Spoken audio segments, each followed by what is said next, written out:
Hello friends, welcome to Navi education. आज हम नया टॉपिक शुरू करते हैं और वो क्या है, ट्रांजिटिव और इनट्रांजिटिव वर्ब। आज हम सीखेंगे ट्रांजिटिव वर्ब क्या होते हैं और इनट्रांजिटिव वर्ब क्या होते हैं। So let's start.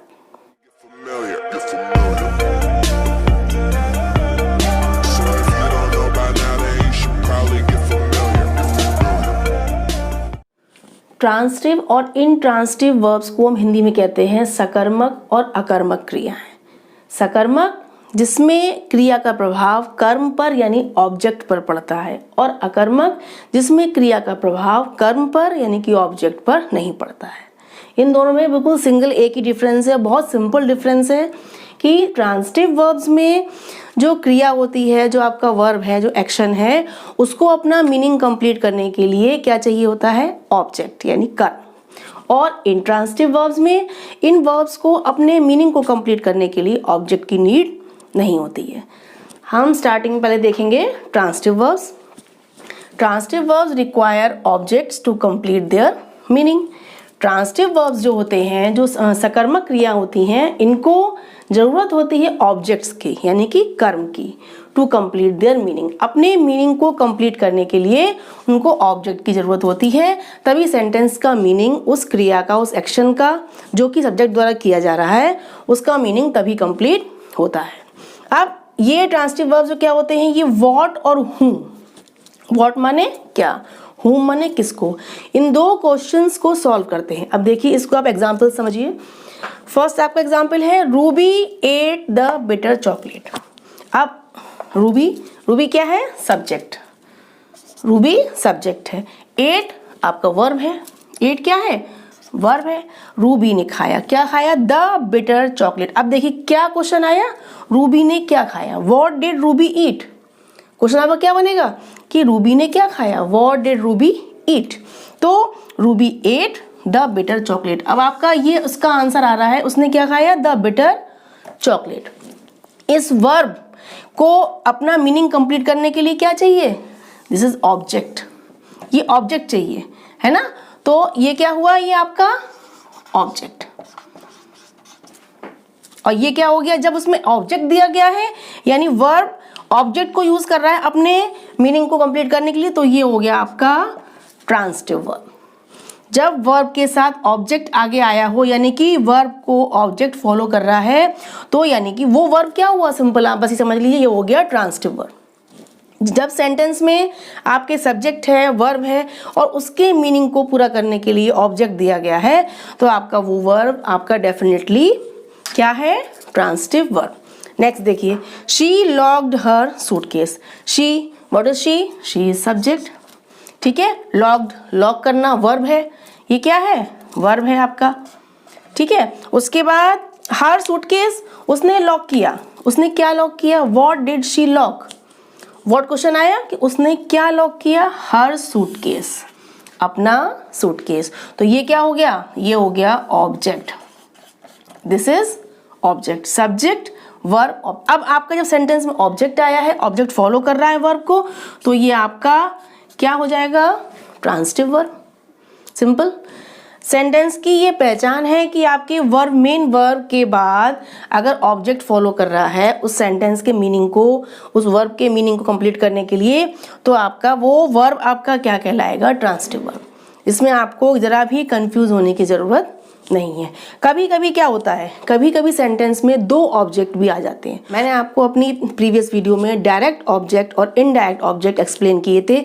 वही दोनों ऑब्जेक्ट कभी कभी सेंटेंस में एक साथ आ जाते हैं, डायरेक्ट ऑब्जेक्ट और इनडायरेक्ट ऑब्जेक्ट। ये आपके जो फर्स्ट और सेकंड एग्जाम्पल में जो ऑब्जेक्ट दिए गए हैं, ये क्या है, ये है डायरेक्ट ऑब्जेक्ट। क्या है ये, डायरेक्ट ऑब्जेक्ट, क्योंकि ये क्या क्वेश्चन को सॉल्व कर रहे हैं कि रूबी ने क्या खाया, द बिटर चॉकलेट। ये थिंग है, और मोस्टली डायरेक्ट ऑब्जेक्ट थिंग होता है और इनडायरेक्ट ऑब्जेक्ट क्या होता है, पर्सन या ह्यूमन बीइंग, है ना। तो शी लॉक्ड, उसने लॉक किया, क्या लॉक किया, हर सूटकेस, अपना सूटकेस। तो ये भी क्या हुआ, डायरेक्ट ऑब्जेक्ट, ठीक है, क्योंकि ये व्हाट क्वेश्चन को सॉल्व कर रहा है। अब आप देखिए, Harry bot me an ice cream. Harry आपका क्या है, सब्जेक्ट है। बॉट वर्ब है, बाय बॉट, बॉट है ना, तो ये आपका है वर्ब। अब मी आ गया है बीच में, हैरी लाया, मी माने मेरे लिए, एन आइसक्रीम, एक आइसक्रीम। अब आप मी को पहले हाइड कर दीजिए, हैरी बॉट एन आइसक्रीम। अब क्या लाया वो, पहले आप व्हाट क्वेश्चन देख लीजिए कि what did Harry buy, Harry क्या लाया, हैरी बॉट एन आइसक्रीम।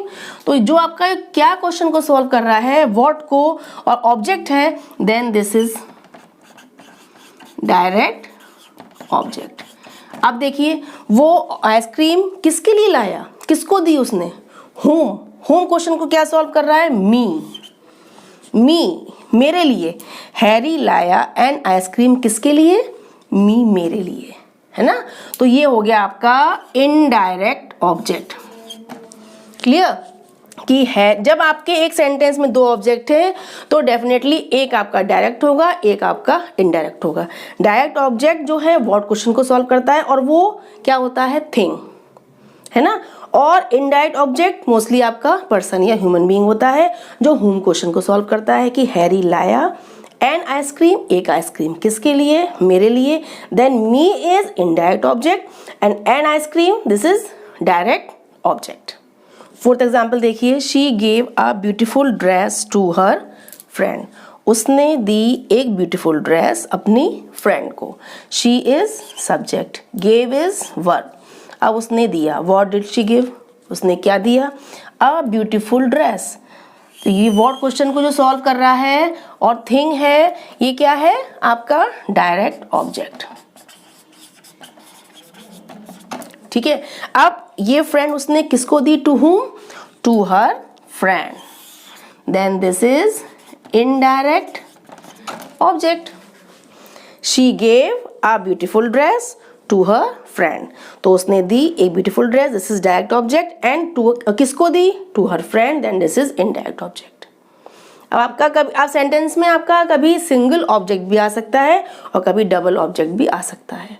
ठीक है, अब ये आपका हो गया ट्रांसिटिव वर्ब और ये आपको क्लियर हो गया होगा। अब मैं आपको एक्सप्लेन करूंगी इंट्रांसिटिव वर्ब, वो भी बहुत ईजी है। सेकेंड आपका है इंट्रांसिटिव वर्ब। ठीक है, अब ये क्या होता है, intransitive verbs do not need any object to complete the sense। intransitive verb यानी कि अकर्मक क्रिया, इसको हम क्या कहते हैं, इसको कहते हैं अकर्मक क्रिया। इसमें कर्म की, ऑब्जेक्ट की जरूरत नहीं होती है वर्ब को अपना सेंस को पूरा करने के लिए। अब आपके ये इंट्रांसिटिव वर्ब्स टू टाइप्स होते हैं, बहुत सिंपल है। जैसे एक होता है आपका वर्ब्स ऑफ एक्शन, वो वर्ब जो एक्शन को, क्रिया को, कोई काम का होना शो करते हैं, यानी एक्शन को शो करते हैं, है ना। और दूसरा होता है वर्ब्स ऑफ बीइंग, यानी कोई चीज का होना, वहां पर एक्शन नहीं हो रहा, वहां केवल होना, स्टेट ऑफ बीइंग, जैसे इज, आर, एम, वॉज, वर। एक होता है वर्ब्स ऑफ एक्शन, एक होता है वर्ब्स ऑफ बीइंग। एक्शन में क्या आएगा आपका, प्ले, डांस, लाफ, कोई भी एक्शन हो रहा है वो वर्ब कहलाते हैं वर्ब्स ऑफ एक्शन। एक होता है वर्ब्स ऑफ बीइंग, यानी कि स्टेट ऑफ बीइंग, यानी होना, यानी कि हेल्पिंग वर्ब्स जब यूज होते हैं बीच में as a verb, is, are, am, was, were, इस तरीके से जो यूज होते हैं, ये दोनों आपके कहलाते हैं इंट्रांसिटिव वर्ब। और इनके बाद जब ऑब्जेक्ट्स का यूज नहीं हुआ है तो वो वर्ब्स क्या बन जाते हैं आपके अकर्मक, यानी कि इंट्रांसिटिव वर्ब्स। अब इसका एग्जांपल देखिए, फर्स्ट है the guards arrived late. The guards ये आपका सब्जेक्ट है, अराइव्ड लेट। अब अराइव्ड क्या है आपका, अराइव्ड आपका वर्ब हो गया, पहुंचे, गार्ड्स पहुंचे, अराइव्ड आपका वर्ब है, ये आपका हो गया वर्ब। उसके बाद कोई इसमें ऑब्जेक्ट नहीं आया है, लेट क्या है, लेट माने देर से पहुंचे, ये आपका ये टाइम को शो कर रहा है, व्हेन, है ना। व्हेन क्वेश्चन को सॉल्व कर रहा है कि गार्ड्स पहुंचे तो कब पहुंचे, तो ये आपका टाइम को शो कर रहा है, ये ऑब्जेक्ट नहीं है, तो ये आपका क्या हुआ, ये आपका एडवर्ब है, ये क्या है, एडवर्ब है। और जब आपका ऑब्जेक्ट नहीं है इसके बाद, कोई ऑब्जेक्ट इस वर्ब को फॉलो नहीं कर रहा है, तो ये आपका हो गया इंट्रांसिटिव वर्ब। द गार्ड्स पहुंचे लेट, लेट आपका टाइम को शो कर रहा है, ये एडवर्ब है और वर्ब के बाद एडवर्ब फॉलो कर रहा है, ऑब्जेक्ट फॉलो नहीं कर रहा है, then this verb is intransitive verb. Second देखिए, the fire burn all night, आग जली पूरी रात। अब द फायर इज सब्जेक्ट हो गया, बर्न आपका वर्ब हो गया। अब कब जली, पूरी रात, यहाँ भी टाइम को शो कर रहा है, देन दिस इज, ये क्या है आपका, ये एडवर्ब हो गया। ठीक है, फायर आग जली ऑल नाइट, पूरी रात, ठीक है, तो जब आपका कोई ऑब्जेक्ट फॉलो नहीं कर रहा है then this is intransitive verb. Next, John is a good student. अब देखिए जॉन के बाद इज का यूज हुआ है, ये वर्ब्स ऑफ बीइंग है, यहाँ कोई एक्शन नहीं हो रहा है। जैसे आपका यहाँ पर अराइव्ड में एक्शन था, एक्शन वर्ड था, बर्न में आपका एक्शन वर्ड था, मेन वर्ब था, इसमें हेल्पिंग वर्ब का यूज हुआ है एज अ वर्ब। यहाँ पर आपके मेन वर्ब यूज हुए हैं अराइव्ड और बर्न, लेकिन यहाँ पर हमारा इज यूज हुआ है एज अ वर्ब।